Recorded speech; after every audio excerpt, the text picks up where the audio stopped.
Tout homme doit pouvoir tomber. A fortiori, si cet homme a trahi son peuple. Ce que Nicolas Sarkozy a fait dans les grandes largeurs. On va étaler un tout petit peu le CV. Fraude à la Constitution pour avoir violé le traité de Lisbonne, c'est l'équivalent d'un coup d'État. Hein. Il vend l'or de la France à l'Ancan, 600 tonnes. En détruisant la Libye pour le compte d'Hillary Clinton, je vous renvoie aux écrits définitifs de Patrick Mbeko sur la question. Il a créé un couloir migratoire qui va certainement nous ensevelir en tuant le seul homme qui nous garantissait la stabilité de cette zone.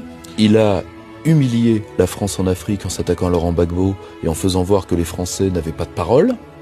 Évidemment, il a avalé toutes les couleuvres bruxello-germaniques. Je peux continuer jusqu'à ce soir comme ça.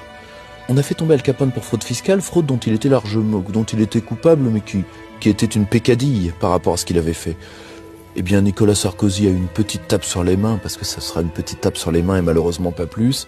Mais pour l'instant, il faudra qu'on s'en contente.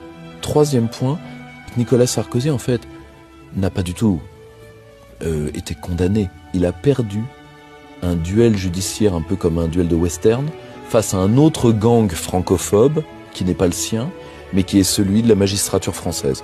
Et moi, quand les ennemis de mon pays se foutent sur la gueule, je compte les points de loin, sirotant quelque chose à l'ombre.